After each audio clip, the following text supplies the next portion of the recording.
Okay, everyone, this is my opposition report on Liverpool versus Tottenham Hotspur from the 2019 Champions League final. I wrote this as part of my PFSA Level 2 opposition analysis course, and I've completed that. I've had this work handed back to me, and it was a success, so I'm here just to show off what I've made. You can find it online a little bit as well. I've posted it on my Twitter, so it's available for you to flick through the PDF, but for now, I'm just going to release this as a video as well, just so it's easier documented. First, we did a match overview. You highlight just the teams, the score, the coaches, one being Pochettino, obviously my team, Tottenham, have been through a lot of new managers since then, and Jurgen Klopp only last year stood down and let Arne Slot take over. 2-0 to Liverpool on the night, a very controversial penalty scored by Mohamed Salah, given away by Moussa Sissoko, who had his arm up. I would say it was quite controversial. I think a lot of Tottenham fans would also agree with me, it's quite controversial. And then Divock Origi finished them off with 3 minutes to spare to make it 2-0 on the night, and Liverpool win their 6th Champions League. Played on the 1st of June 2019. Felt like not that far long ago, but evidently was. 9 o'clock kickoff in the Champions League final. We highlight the referee and the stadium. It was one of the first big games played at the new Atletico ground. Sunny, humid conditions, and also quite wet pitch at times. We'll see here, Tottenham really did dominate possession. They dominated most of the game after going behind, which really surprised a lot of people. I think a lot of people were expecting Tottenham to do what they had in many finals and semi-finals prior and struggle under the pressure, but really they did quite well to try and dig Liverpool out. A very, very strong Liverpool team in 64 to 36 possession. The expected goals as well, I know that wasn't really a metric that we used a lot at the time as opposed to now, but we can still highlight most of Tottenham's main efforts came in the second half. They didn't really have a kick early on in the game. And then all of their shots and then on target. It's not a bad ratio compared to Liverpool's, and they really tried digging something out of the game, but just nothing could come of it. I think the main downfall for Tottenham in this fixture was Harry Kane starting. It kind of knocked Lucas Moura's confidence, and bringing him on with half an hour didn't give him enough time to use his energy. So you can see I wrote just a short passage of what happened in the game. So Liverpool went in front after 2 minutes, courtesy of a Mohamed Salah penalty, while Tottenham went on to control the game, searching for an equaliser. Alisson's fantastic performance between the leaders' posts kept them in front throughout, before Origi put the final nail in the coffin for Tottenham, putting them up with minutes to go. And then these stats were sourced from Wyscout. We were given a match report and a full data sheet, and that's where the stats were found. First of all, we'll look at the team sheets for both teams. Tottenham started in a 4-2-3-1 with a double pivot, and that changed at the first substitution when Harry Winks came off and he was replaced by Lucas Moura. The advanced players of Son, Dele Alli and Eriksen were allowed to free flow and move around in multiple different zones and keep rotating around the pitch. And then that changed in the 4-4-1-1 with the shadow striker. Moura came next to Kane and Llorente came on for Dele Alli as the poacher and joined Harry Kane while Moura dropped back a little bit deeper in the midfield. And then we can see here with the Liverpool team, they stood in the standard 4-3-3 with the gegenpress that they've used the whole time under Jurgen Klopp, especially in recent times. This was pretty standard for them. It had a false 9. Both the wingers were inverted, Mane and Salah, and then Fabinho acted as the 6, and he'd link play between Jorginho Wijnaldum and Jordan Henderson and the rest of the back four. After they went 2-0 up, obviously with just minutes to go, Gomez came on and stepped backwards and let Alexander-Arnold go into the midfield. We've seen him do this for England multiple times. This left Origi and Salah together up top, just as a two-man, just to finish the game off. I highlight Liverpool in this fixture. I found it was far easier to talk about things that Liverpool were doing. I think it's a much easier system to understand than Tottenham's. I think Pochettino created a system at Tottenham that was quite difficult to understand, if I'm being honest, especially for me, despite seeing them a lot of my childhood. So I decided to go with Klopp's team. The style of play is quite fast-paced, lots of faster transitions, playing the ball through the middle of the thirds. It's quite direct. They're always on the front foot, and they've got a really strong counter-press when they lose the ball. We'll see that when they got out of possession in the final third. Very high intensity press. They're always trying to win the ball in advanced areas, in the corners and on the edge of the box. The back four and the goalkeeper, as seen, are always really happy to play with the ball. Alisson's fantastic with his feet and he's really comfortable in possession. Great passing range allows them to find both the midfielders and the wide players with ease. Fabinho is the DM, he's the number 6. He drops in, as said before, he links up the play between the back four and Wijnaldum and Henderson, And Firmino does the same to link the midfield and the attacking third of him, Mane and Salah. Both wingers are inverted, they cut in and they run behind men or they create chances themselves. As we've seen, Salah still does this today for Liverpool. He cuts in, he creates lots of chances on the stronger foot. Got a short player analysis for each player. It's always good for coaches just to get a quick understanding of who they're going to be up against. Even simple things such as the player numbers, so it's easier to identify them. It's a bit different with bigger, more famous teams because you kind of know who you're playing against anyway. But especially at non-league, you want to look at the numbers and identify players. It's nice to know the height. You can get a rough idea if you're playing against a bigger team or a smaller team. So I'll go through them one by one. Alisson, number 13 of the night. 193.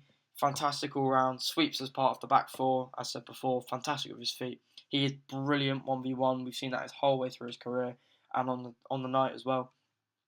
He comes for crosses. He's very aggressive in the box. And his distribution is fantastic, whether that's with his arms or with his feet starting from the back. Robertson, shorter, 178 left back. He's a brilliant crosser of the ball and his attacking capabilities are just outstanding. He's got a fantastic work rate and he works really hard for his teammates and he moves the ball really well through the thirds. We'll see he made a lot of link-ups with the wingers in front of him and he gets forward with a really tidy overlap as well and this gives them a really dangerous 2v1. Van Dijk and Matip, both very big, dominant in the air centre-backs. Van Dijk, very powerful, very athletic, as said, fantastic in the air. He's got great passing range and he's really intelligent both with and without the ball. He's an obvious leader, he organises his men and he is a known captain, despite Jordan Henderson having the armband. Again, Joel Matip, really intelligent footballer, he reads the game quite well and he's also really composed. Finishing the back four, Trent Alexander-Arnold, brilliant crosser of the ball, one of the best in the world. Amazing passing range, but he's also very vulnerable one-on-one, as we've seen many times over his career.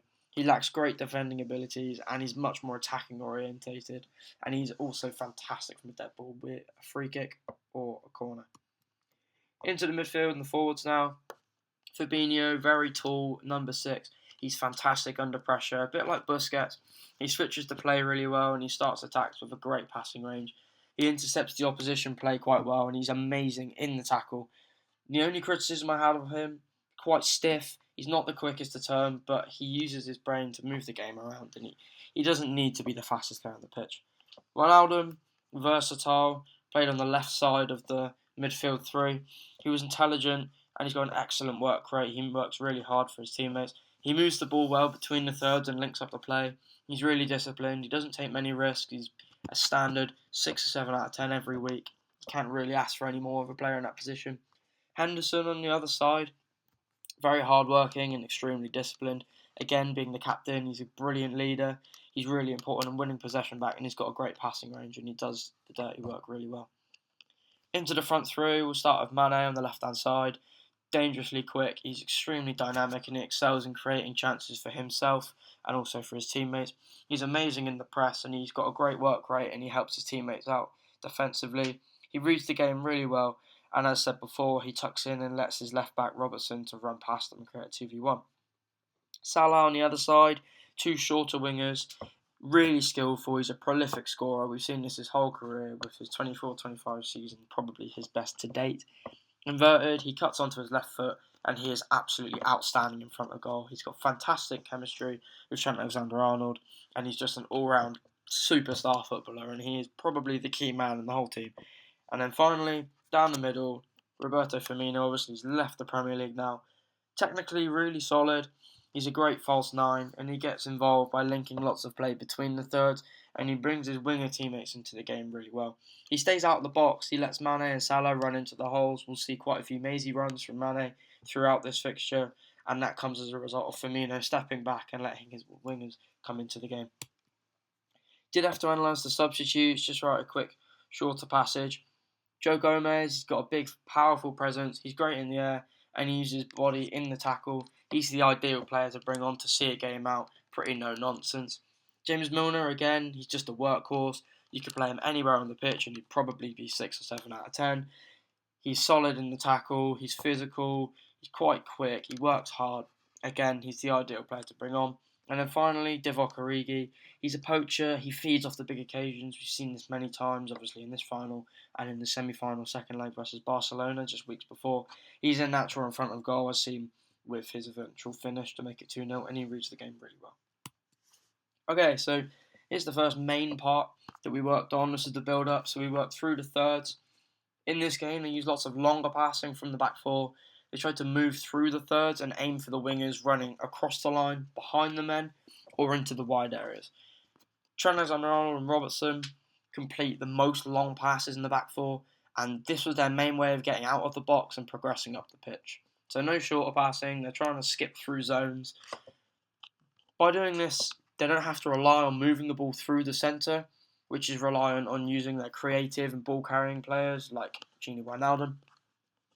By allowing Alexander-Arnold and Robertson to progress the attacks themselves, they can use more defensively orientated midfielders to break down the opposition attack. So these are players like Henderson and Fabinho, and they can break down attacks from Dele, Son, Eriksen in the middle and final third.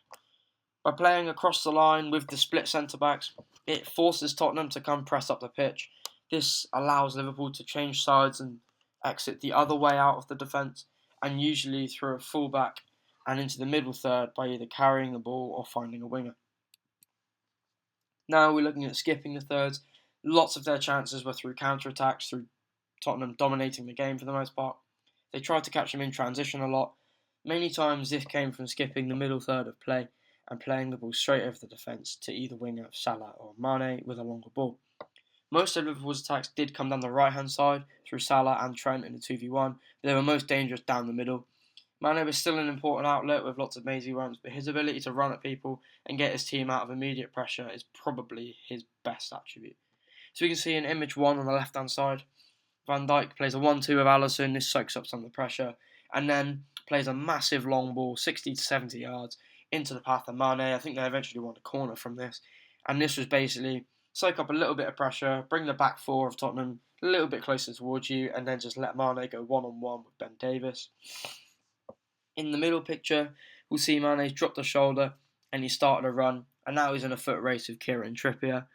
And this is part of Mane's game, is just being able to use his out and out pace and try and run past players, because that's where he excels, his speed and explosiveness. And then finally, he's in front of the man, and he's more likely to get in possession right in front of the goal. Van Dijk's pass has caught the Tottenham back four backpedaling, and the massive change in distance shows Mane's speed and his ability to cause threats to teams in behind, as we'll see the backpedaling by the red arrows, and they won a corner from this. Finally, in the final third, Liverpool were pressed really high up the pitch and had great energy in the whole front three, and their relentless pressure caused Tottenham lots of problems during the game. Despite their just 36% possession that I highlighted earlier, they were right up the pitch, they're trying to win it back in advanced areas, they don't want to sit off, and they weren't conservative despite being a huge fixture, which we see a lot of big teams do.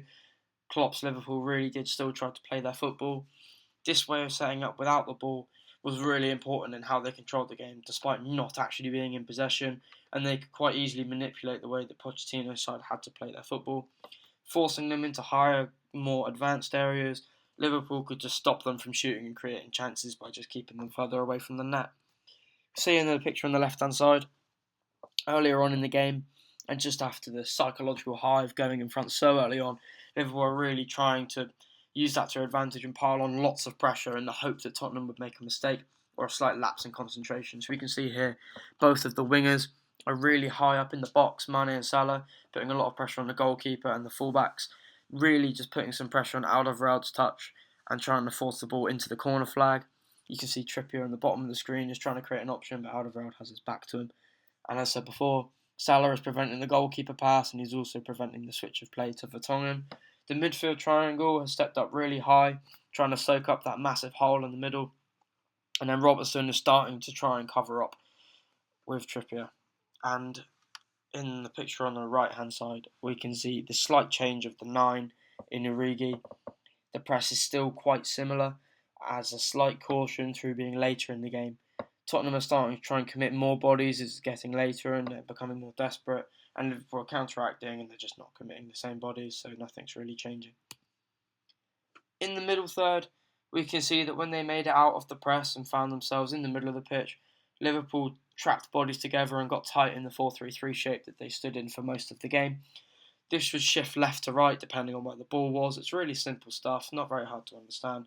The front three, we get back on the press in the event of Tottenham shifting the ball around and trying to exit through a different direction. The back line maintained this higher line, and we can see in the picture on the left, the shape is very consistent and compact throughout, and we can see that Tottenham are trying to pass backwards. On the right hand side, again, I said, whichever side has a backtracking forward from the press, the centre mid, whether Wijnaldum or Henderson, depending on the side, just screens and covers the area to let his teammate recover. And then finally in the defensive third, when in their own box or near their own box by Tottenham, most times they played in a 4-5-1 with the wingers tucking in with the midfield and to try and stay in the channels to stop the wider players of Son and Eriksen from exploiting and becoming dangerous in these areas. The key part about staying tight is trying to stop creative outlets, the main one being Dele Alli from running in between them.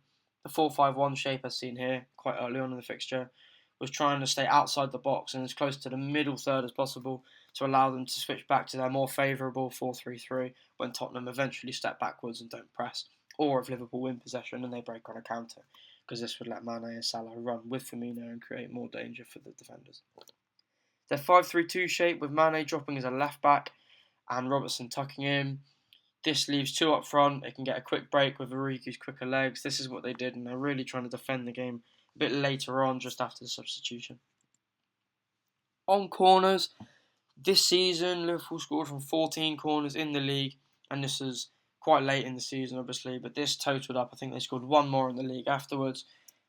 And in every knockout tie on the way to the final, when Van Dijk's headers against Bayern Munich and Porto, Origi scored, obviously, in both the semi-final. Scored both in the semi-final second leg against Barcelona and the final game against Tottenham. As said, it's important to mention that neither of Origi's goals were headers, and both are through really good ball striking along the ground, and the second one with a bobbly pass. This highlights that the team are really versatile. They can attack corners in multiple different ways, be it a high ball, low ball, front or back post. First picture on the left-hand side, we can see that Alexander-Arnold took an in-swinging corner. Liverpool crowded the goalkeeper, and the ball was played onto the back post to try and cause a problem for Hugo Lloris. They leave men on the edge of the box to try and stop Tottenham from breaking and catching them in the transition and using their quick legs to get up the pitch. When Alexander-Arnold took an out-swinging corner, it hit the front post of runners, being Mane and Matip, after grouping on the penalty spot and running in. Shorter corners, like this one on the right-hand side, for example, the ball is set for Robertson and he plays an out-swinger into the back post as well with lots of runners. When defending corners, it's a bit different. They run a mix of zonal and man marking fused. In stoppage time on the right-hand side, they leave three players at the front of the 6-yard box to try and pack bodies, and the rest of them just man mark their opponents and pick one each. In the normal time example on the left-hand side, the back four plus Origi and Milner are marking across the line, and Henderson and Fabinho are in the middle, and they're just going to pick up runners. The main strengths and weaknesses I picked out in this team: Liverpool had outstanding technical ability with the defence and the goalkeeper, as we've seen with Van Dijk, Matip, Robertson, Trent Alexander-Arnold, and Alisson in goal. Their maximum output was really strong when trying to build the attacks through the thirds. They had a lot of pace in transition, and this helps them to break a lot quicker and catch a lot of teams on the back foot, which was how they played a lot of their football in 18-19. The whole squad was very, very disciplined, with the key men in there being Henderson. They work very hard at a very top fitness level, and they all are made of an extremely athletic build, and they've got really high effort levels, and this ensures that the press never falters, and they created lots of chances by doing this. They're very well drilled. This was in all ranges of play, from set pieces, attacking, and defending. A few things I did notice that they probably were a bit weaker with. Despite his really good offensive abilities, and we know this in the normal football world now, it's still a problem for him. Teams are always at risk of being caught on their right side when Alexander-Arnold plays. He's under a lot of pressure, especially with a higher line, and this will have him making lots of recovery runs, and this will tire him out and ultimately hurt his attacking game later on throughout the 90 minutes.